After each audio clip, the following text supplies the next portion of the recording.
como é que o falso profeta fala sobre as Escrituras, principalmente em profecias. O falso profeta ele diz assim: as Escrituras, determinado livro, é figurado, então por isso que é difícil você compreender. Mas será que realmente é só figura ou existe uma compreensão sobre a linguagem de figura quando Deus mostrava uma revelação? Será que ficava só naquela linguagem de figura ou havia uma explicação posterior àquela linguagem de figura, né? Eu, como já li a Bíblia dezenas de vezes, toda vez que era uma linguagem de figura, a própria palavra de Deus explicava aquela linguagem de figura. Foi o que aconteceu aqui com Daniel, que ele viu animais, né? E ele viu coisas completamente diferentes do mundo físico. Mas a palavra de Deus fala que Deus sempre enviava um anjo para revelar aquela linguagem de figura. E o falso profeta, ele não fala que a própria Escritura decifra a linguagem de figura.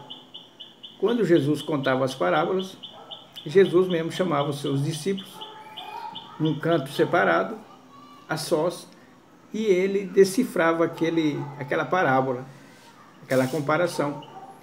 O falso profeta, ele não faz isso. O falso profeta, quando ele fala sobre os livros das Escrituras, ele fala de uma maneira que você fica desanimado de lê-la.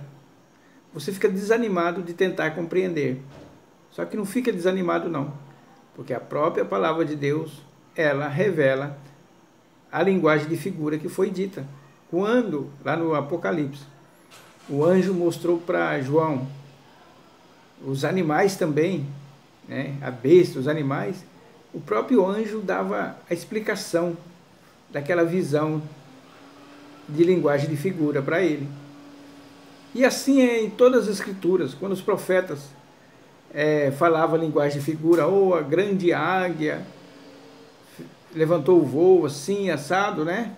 Ou uma chaleira que estava virada para tal direção, as próprias Escrituras mostrava o que significava aquelas linguagens que foi mostrado para ele.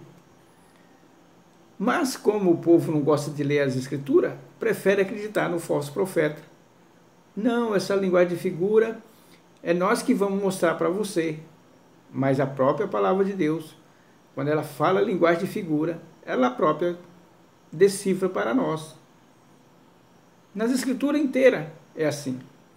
E quando Deus falava com os profetas, Deus falou assim: você vai colocar uma comparação, você vai dizer uma parábola. Aí dizia a parábola. Aí depois falava: a parábola significa isso, né? Então, meus amigos, meus irmãos, quando você vê um profeta, um falso profeta, falando que é tão difícil compreensão, é tudo linguagem de figura, mas ele não fala, ele fala meias verdades. Porque as linguagens de figura, o próprio Deus tratou de deixar bem claro para nós. É só você ler a palavra. Eu não tenho dificuldade de entender a linguagem de figura, porque eu sei que um pouquinho mais para frente ele vai explicar para nós. Mas eles pegam esses textos e distorcem e falam da maneira que o diabo quer que eles falem, porque eles são ministros de Satanás, né? Então, pode acreditar que eu estou falando. Eu já li a palavra de Deus dezenas e dezenas de vezes. Eu nunca vi uma linguagem de figura sem explicação da própria palavra de Deus. A própria palavra, ela traduz aquela linguagem de figura. Que você fique atento a isso.